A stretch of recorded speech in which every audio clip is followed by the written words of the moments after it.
Boni. Hii ndio ilikuwa time ikuwe tu.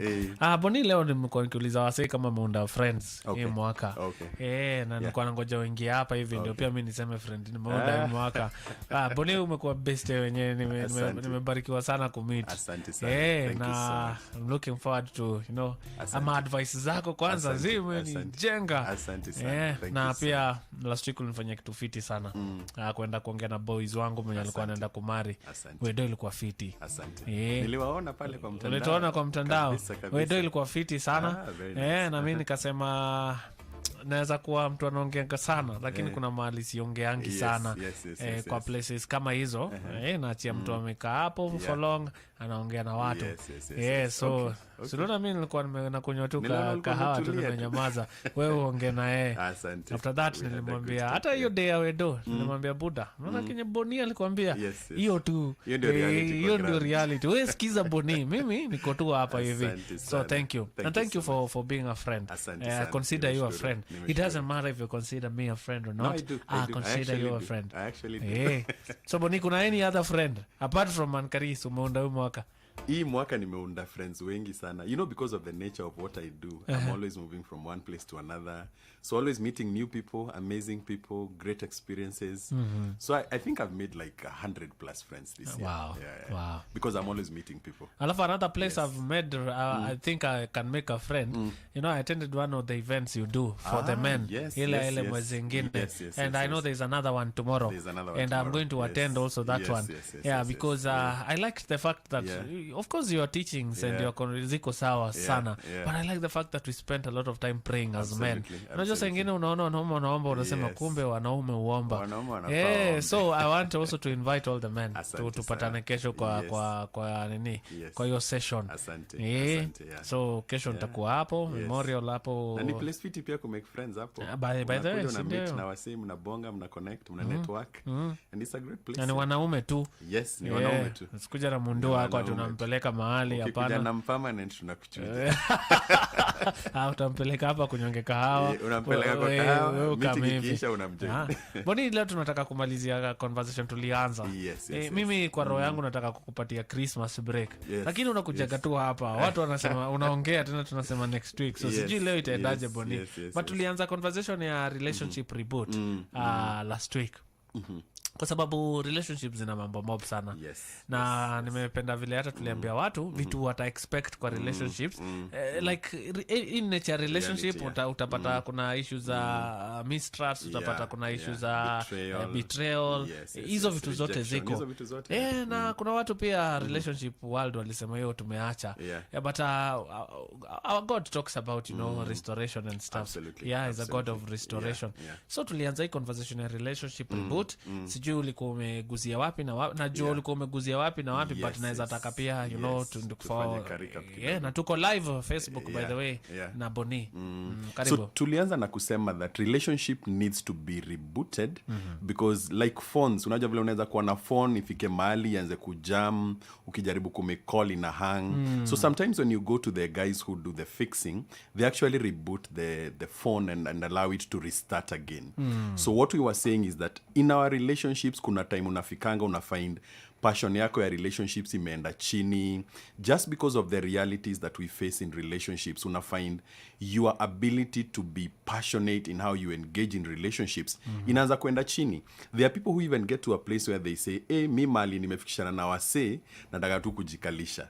Unfortunately, in this world, you cannot live alone. Whether people hurt you, betray you, reject you, somehow you have to work with people. And that's why the conversation of rebooting yourself, resetting the factory settings of your relationships is important, so that now, even when unafeel ni kama manze ile steam ya relationships inaisha, you can re-steam yourself again and be able to move on. And of course, we talked about a few things that we can do to begin to reboot our relationships. And we talked about, I think about 3. So probably today we can try and finish on the others. So we talked about, number 1, reconnect with God. One of the best ways to reboot your ability to relate with men is to reignite your walk with God. Because there is no way you will relate with God and not be more effective in how you relate with men. In fact, the more I relate na God, God anaanzanga kushuingi mali maybe umehata, maybe places where you've made mistakes, or na anaanza pia kukuheal places where you've been wounded. Because again, remember we said in one of the programs that being wounded is inevitable, but being bitter is optional. So God heals us as we connect with him. He restores us. He allows us to be in that place where we can recover who we are. Then we also talked about resetting the settings of your soul, restoring your soul, working through the negative emotions that develop as you relate with people. Na hakuna msiakuagi na some negativity you develop. The more you relate with people, because people disappoint you, people hurt you, people wound you. So una find there's a dust of negativity that begins to settle on you. And part of what you want to do is to learn to clean that dust away. And part of what the Word of God helps us to do is to clean that away. And how do we clean that away? Working through negative emotions. You know, vitu kama anger, resentment, bitterness. You work through those emotions, including depression. By the way, depression inaweza fanya factory settings zako za relationships zikuwe zimekuwa destabilized. So when you work on those kinds of things, then now you get to a place where you get your passion for relationships back. Right? Then we also talked about the third one, where we talked about repositioning your mind. Repositioning your mind is saying, hey, I may have gone through this in relationships, but I'm still going to believe in what God says about relationships. I am going to reposition my mind in a positive place. Don't allow the negative people of your yesterday to cause you to miss out on the positive people of your tomorrow, because you're still hung up on your yesterday. Na kuna watu wanaweza kuhata mpaka useme, wacha kwanza nikule njaro kidogo. Unajua? Unaweza nyorosha character development moja hapo useme, I need a break. But after you take that break, after you go through those processes of working through negative emotions, you need to reposition your mind. Because the one thing that determines the state of your relationships is the state of your mentality. All right? Then today, now I want to get into probably one or two more that can help us to reboot our relationships. And I'm going to talk about a big one today, which is called refocusing your energy. The more you grow and mature in relationships, the more you now need to know which relationships do I need to give more energy to, and which relationships do I need to give less energy to. Kuna wase wengine ukiendelea kuwapatia energy ni kama parasites. Wanaendeleanga tu kukunyonya, kukudeplete, kukudisappoint. So as you grow, you must get to a place where now you begin to refocus your energy. And how do you refocus your energy? You set your standards. I remember Jesus one time aliambia disciples wake, you want to follow me? You must eat my flesh and drink my blood. What was he doing? He was creating a threshold. Ndio wale wasi wenye wamekuwa wana hang around ku benefit na wanamnyonya na wanamdrain wakaishia. The Bible says many left him. In fact, one of the things you're going to realize is that if you're going to become wiser and more effective in your relationships, lazima uendange ukitrim circle yako. Kama circle yako inaendeleanga ikiwa kubwa, you must be friendly to all, but you must be friends to a few. And that means lazima uevaluate, ujiulize ni wase wagani wakikuja. Kuna wase naitanga very VDP, very draining people. For so long as they are in your life yako wagenenda hivi. Because for them, they are in your life for what they can get. And if you're going to reboot, it's like a car. Ukirealize kuna oil umekuwa ukieka kwa gari yako, na ukieka hiyo oil kuna vile mavitu zinaanza kukulana. What do? You replace that oil with the right oil. So there are people you need to replace. That's why when Abraham realized, mi kukana Lot inaleta mangori mingi sana. Aliambia Lot, unajua ni aje? Ukienda hivi, mi ndaenda hivi. So part of what happens when you're refocusing your energy is that you need to release certain people from your life. Especially if they are releasable. There are people, of course, who are not releasable. You may find maybe kuna mtoi wako, your husband. But sometimes even in dating, you are in this relationship where you feel drained. Na bado una insist. You feel this relationship is toxic, na bado una insist. So what you've got to do is get into that place of refocusing your energy. And you focus your energy where you get a return on your investment. Energy ni kama do. Ukirealize una investing do kwa kampuni fulani na kila saa una make losses, do you continue investing there? No, you don't. You review your strategy and you say, you know what? I need a return on the energy I spend on my relationships. And part of the system of rebooting is actually saying, to be effective in my life, I'll be selective about my relationships. And part of what I do at the end of every year, in fact, December inakuwaga month yangu ya kureview relationships, where I actually say which relationships need more energy, which relationships need less energy, which relationships need no energy. Right? Because kuna relationships to find manze, over the years, if you evaluate, they've been counterproductive. So for you to keep them is not healthy for your soul. For you to maintain a healthy soul, you've got to weed out people who are not assets and who are not partners in the way you engage in life. You've got relationships work with something called reciprocity. Ukiwa find akuna reciprocity, a mutual exchange, it means that your energy could be wasted. And you need to actually say, do I really need to be in this relationship? Could it be that God is inviting me to get out of this relationship and get into a relationship that can add value to me and can be able to enrich my life? Because again, you want relationships that refresh you. There's a guy Paul talks about in 2 Corinthians chapter 7, anaitwa Titus. Anasema, when Titus came, he refreshed my soul. And that's what you want to do. Part of the rebooting system is to find out who are your refreshers and who are your drainers. Punguza madrainers, ongeza refreshers. You know why? You cannot be healthy if you're always depleting and you're not replenishing. Wow. Part of the mandate in Genesis 1:26 is replenish the earth. So anything that is in the earth that needs to have sustainability, lazima ikuwe na hiyo replenishment. And what is replenishment? Reinvesting energy so that there is a continuity. Wow. Ukipata wasi unasikia gamsi amekuwa depressed, it's because probably you've been giving and giving and giving and you don't have a refresher in your life and people who come and add to you and refresh you and encourage you.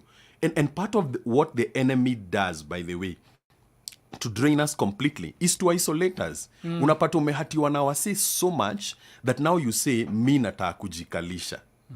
Kwa hii world, hauwezi jikalisha. Ama una consider wale wasi uko nao Facebook, ati hao ndio family. Na kunaga kitu kama social media family. Unaitanga asubuhi, good morning my real family. Hiyo inaitagua living a lie. Bodina kupendea gama ukweli. Acha tulipe bila hapa hivi. Okay. Alafu to come back to the next conversation. Sawa. Wow. Alright. Shajara ya biashara na Dolly Mwirigi. Hujambo, mkurugenzi mkuu wa mamlaka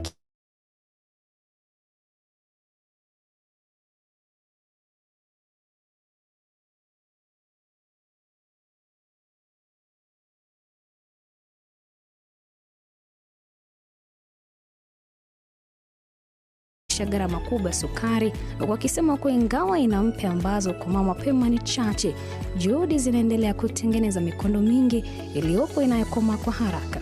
Aidha, Audi alisema kuwa bei ya bidhaa hii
ni milele, amina.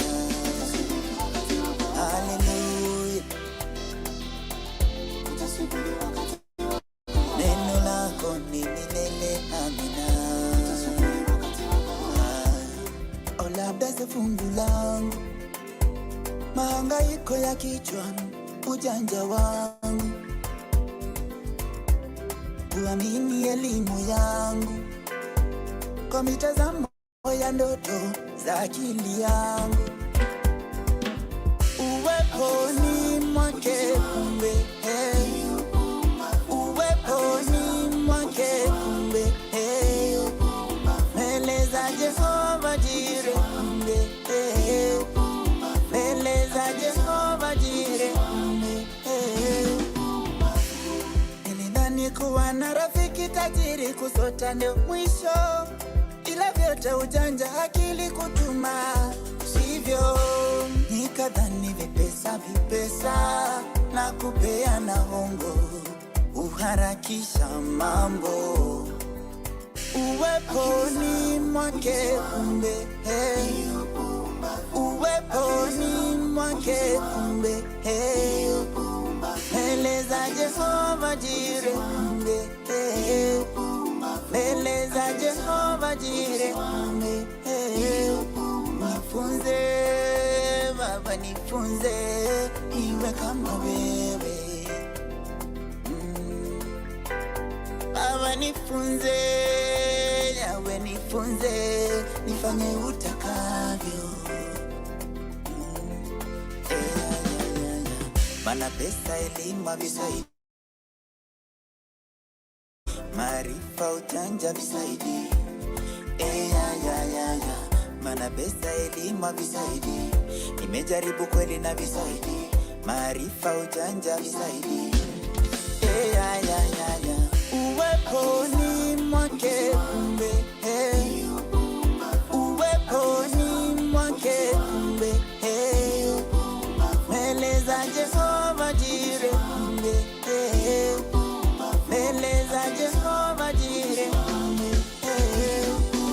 uweponi mwake kumbe uweponi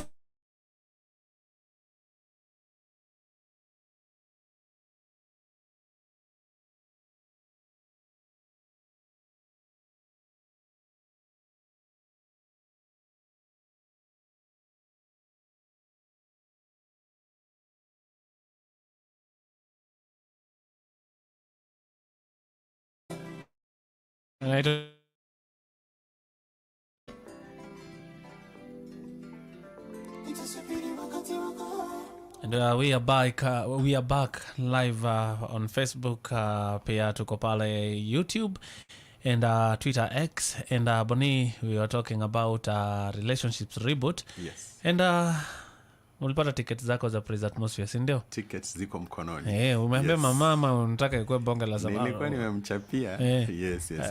Ako excited. Ako safi. So mimi nilikuwa nataka kupatia couples wamewana juzi. Okay, hii tiko waende pamoja. So far sioni yote anataka hiyo tiko. Wasifizwa wa Mariani. So mimi nimeona mawedo huku mingi sana.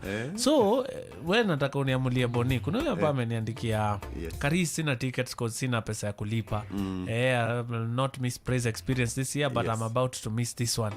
Hako anapanga kumiss. Anasema nimuokolee. Unaona aje tumuokolee huyu, si ndio? Umesema ameoa juzi ama? Huyu hajaoa juzi, wako wajaniambia mpanda tumuokolee. Ameask na Bible inasema ask and you receive. Sawa, umereceive ticket. Wacha nione Boni ndiye anaamua hapa. Juu watu nilidhani watu wameoana ama hawajatoka honeymoon. Ama wako honeymoon. Kuna huyu pia lakini amenitishia. Nimeambia nisipompea tiko atanitoa hapa. Allah. Naona aje Boni huyo sijui. Acha nimpatie juu sitaki mtu aning'oe meno. Sitaki mtu aning'oe meno. So 2 tickets gone. Wish angekuwa ameniandikia hapa hivi. Yes. Acha naona kumentisha maji. Niwacha nipea wawili. Kesho tena niko na zingine. Watu wanalala na tiketi. Nikitoka hapa show wako na tickets zao. So ni relationship reboot. Tumesema pia unaangalia mali draining. Na kama wale wanakudrain ni wife ama ni husband ama ni mtoi, hawezi ukawatoka bana. Yes. So what you do, kuna kitu tunasemaga, ukikuwa na tank kubwa na kuna mahali na leak na umejaribu kuziba hiyo shimo, but for some reason or another you're not able to, what do? You increase the inflow of the water that is coming in, so that outflow inakuwa less but inflow inakuwa more. So part of what is the survival skill for dealing with drainers that you may never get rid of, because there are certain people who are in your life for life. Like huwezi watoka, huwezi sema you cannot do without them. So part of what you do is that you build a circle that allows you to replenish you. And part of that is being intentional in being in relationships also that energize you. So that even if there is a drain, haikuachi ukiwa dry. The drain, of course, takes away from you, but still you have been investing in your reservoir of emotion, of spirit, so that there is continuity even with the little leaks that you may encounter. Now watu unafindingi, there are not many people usually. There are just one or two. So what you want to do to counter that is, number one, like we said, go back to your relationship with God. Invest in your spiritual reservoir. Because kuna vile ukikuwa na an abundance of spiritual resources, inakusaidianga kurespond kwa wasekao, right? In terms of now, you know what are some of the things they do that trigger you to be drained. God anakupea pia discernment ya kujua battles that you need to fight, battles that you need to let go of. God anakupatia discernment about conversations you need to have with them, conversations that may end up in strife. So that's part of what we are saying, refocusing your energy. Because part of what will help you to be able to rise above that drain system is being able to know, what can I do to reposition my energy such that there are minimum leaks? Because ukikuwa ma leaks zinaendelea kuongezeka, unaendelea accumulate mabeste in addition to family wenye wanakudrain, mabeste wenye wanakudrain. What happens is that you end up being a carcass. You end up being drained to your own detriment emotionally. And that's what we are saying, refocusing emotionally. And by the way, kwa hiyo story ya kurefocus your energy, there are several things that you find very clearly stipulated kwa word ya God. What are some of the things we can do to refocus your energy, to refocus your soul, so that even as you engage in relationships, you are rebooting continually? Because rebooting is not something you do once and then you stop. It is a process that is continuous, that allows you to continue to have the energy, the passion, the gusto, the enthusiasm for life. So kuna vitu kadhaa nataka kumention zenye ni important, zimenisaidia kwa life yangu, na any person that I share with them inawasaidianga. Number one, you want to refocus your energies on that which gives you freedom. Okay? Because part of what makes relationship frustrating is when you feel like you're in a trap. Sijui ka ushaikuwa na beste ukafeel, manze nika niko trapped. I'm in this relationship, I can't come out, and then I feel like I'm constrained, nika nimefungiwa mahali. And here's the thing that usually happens. It is not people that trap us, it is lies that we have believed about people that trap us. There is no human being in this world that has the capability to trap you, except you believe a lie. For example, unaweza kuwa unasema, manze umse, nikimuona nasikianga tu kuchemka, maybe it's your wife or it's your husband or ni demu yako, nasikianga tu kuchemka. You see, it's because you believed that that person is so powerful that ukimcheki temperature blood yako inaanza kukimbia, right? Unakuwa maji moto. Unakuwa maji moto. So what has happened is that you've believed a lie. And part of what God invites us to do is to refocus on that which frees us. Refocus on the truth about where we are.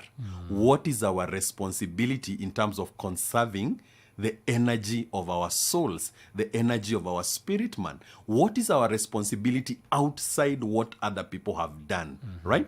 I remember one time kulikuwa na mdosi fulani nilikuwa nafanya naye job. Na alikuwa wale wadosi manzeni kama they wait for you in the morning ndo wakuharibie siku. So I remember I'd gotten to a place where I was so drained. Kwenda job Monday ilikuwa stress. I mean, Monday ilikuwa inafika, nauliza God, manze Friday itafika lini bana? You know, because of the drain and the frustration. But then I got to a place where I realized, hey, wait a minute. I am empowering this situation too much to continue now depleting my life. And interestingly, where I was working, that was just one person out of a team that had about 50 people. And I realized, I can either focus my energy on the one person that is draining, or I can find other options in this environment of people who re-energize me, refresh me, give me my energy for engaging. And by just refocusing that, changing the lie that I'd believed, I realized I got to a place now I began to enjoy going to work because of just a shift in energy. Because life and relationships is about energy management. How do you manage your emotional energy? Ukirealize kitu inaendeleanga kukufanya ukuwe na bad emotional energy, don't give it your focus. And that's why Abraham aliambia Lot, unajua ni aje? Na realize this strife inafanya tukuwe na negative energy amongst us. So you know what we are going to do? I'm not going to disown you, but I'm going to create a safe distance so that there can be freedom for me to find my joy back. So in every situation, there is something you can do to recalibrate your joy. And God will never leave you in a place where you cannot be refreshed. Hata saa zile Haga alichujwa na wife wa Abraham. Unakumbuka hiyo story? Yeah. Akaambia manze, inua. Tembea na Yesu. Sijui kama hizo siku alikuwa anasema tembea na Yesu. God alimshow maji. So which means God will always show you something in your environment that can refresh you even when you are in a relationship that has been draining you. So number one is just realizing that, hey, focus on what frees you. And you know what frees you? Knowing the truth. Knowing the truth. Don't be so conscious about the people you're dealing with. Be conscious about knowing the truth that will free you. Jesus alikuwa na wasi wengi sana walikuwa na try bring down. Wasa wanasema, you're casting demons in the name of Beelzebub. Wengine wanasema, jamaa ni santu wa carpenter anajifanyaga son wa God. But look at what he kept doing. He kept refocusing his energy. And interestingly, when you look at the life of Jesus, you find that he was very selective in where he put his energy. Bible inasema alienda in certain places na wase wakasusia miracles zake. And the scripture says he did not do many miracles there. You see what he was doing? He was refocusing his energy. The second thing that you need to do is not just to refocus on your freedom, but also to refocus on that which gives you freshness. Every human being, there is a window God gives you, which when you open, freshness comes into your life. Na lazima identify ni windows gani God amekupatia. When you open those windows, certain, you just get a freshness of your spirit. Ukiangalia story ya Daniel in the book of Daniel, Bible nasema saa zile alianza kuthreateniwa, akaambiwa huwezi serve God nini. Bible nasema alienda akaopen door yake and he faced Jerusalem and he started praying. What was he doing? He realized the thing that opens up the door to my refreshment as Daniel is prayer. And for different people, there are different things. There are people it is singing, there are people it is going for a walk. You must identify which window do you open that allows you to recover who you truly are. Kuna wasi wengine ni ngoma. Ukimwekea tu ngoma manzi anasikia yako tu sawa. Right? So every human being is wired in a way that if they can manage their focus and learn to open certain windows, they will find that they are able to recover their joy and the freshness of their spirit. So this is the thing. Don't blame your relationships for your lack of energy. Realize the window that you need to open. And that one is always there. For me, one of the things that I enjoy is, and this is the other side of me that many people don't know about, I enjoy aviation.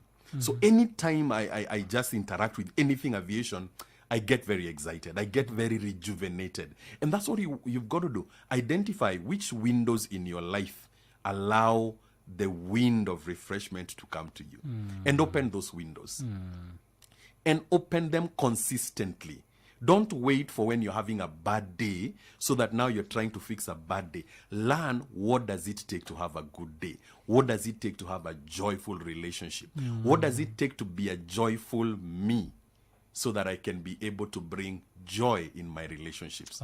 Right? So learn what do you need to do, not only to release your freedom, but also what do you need to do to come to that place where you're saying you are opening the window to freshness, right?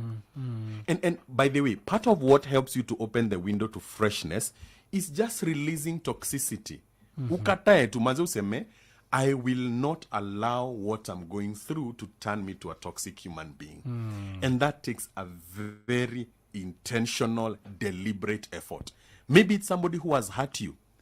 Decide, I will not allow myself to continue being in pain. I'm going to find a way to open the door to the freshness of joy to come in. Wow. All right? Wow. So number one, we've said you need to free your focus. The freedom to refocus, yeah? A focus freedom. And then number two, you need to identify ni nini nakupatianga freshness, right? And invest in it. Because here is the thing. Most of the relationships you will have in life, most of them, I didn't say all of them, most of them will take away from you. So if you don't find a way to recalibrate, then what is going to end up is that you're going to end up utakomeisha. Unaget? So you must identify what brings you freshness. Kuna time nilikuwa napendanga sana kwenda, when I was younger, hizo mountain hikes za kwenda Ngong Hills kuhike. Part of what you would do is that you would carry a bottle of cold water. Ndio ukifika huko mbele saa zile sola imewaka, unasikia nikaa unataka kudunda, you know what you would do? You would not blame the sun. Unachukua maji unakunywa na unajimwagilia. You create artificial rain. So that you now, na ukijimwagilia maji ulikuwa unasikia, system ime-reboot. Right? Unasikia you have a strength to go for another 2 kilometers. So you must learn to open the door to freedom. Number two, you must learn to open the door to freshness. And freshness, even in life, we don't like eating anything that is not fresh. Ukiletewa maybe kinywaji mahali, maybe tea or chapati, uume usikie, haiko fresh, you don't continue consuming it. So part of what causes us to lack the ability to be fresh in our relationships is that we keep consuming that which is not fresh instead of asking, how do we replace the stale with the fresh? All right? So open the door to freshness. That is so important that most people don't know. And they go through life, ni kama manzi mse amekelewa rock fulani kwa mgongo. And that's how that, look, God has given us a system in his word where we can reboot and recalibrate ourselves. I think Boni na support Kenya unasema sana because of late, okay, unajua nilijitaka mkutano a few months ago, let's say the start of this year. Nikajiuliza before hata ni mari nilikuwa very active, nilikuwa napiga ball vizuri, nilikuwa hockey, hata nilikuwa Premier League and stuff. Then kumari, which is a very good thing. It's a good thing, I think I refocused to the marriage, which is also a very good thing.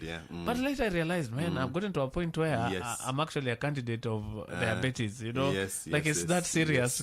Dokia nakwambia ikiwa hivi bwana itakuwa. And then nikikuanga na mangori mia nachomokaga na kimbia hivi narudi na kimbia na kisha nimechoka nikirudi nasikiaga lazima nichoke kabisa.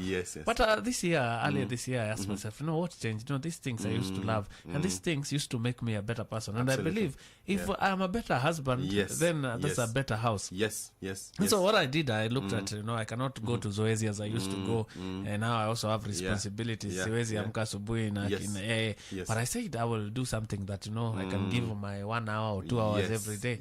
I joined the gym for losing weight and stuff. And right now I can say I really enjoy doing it. It refocuses.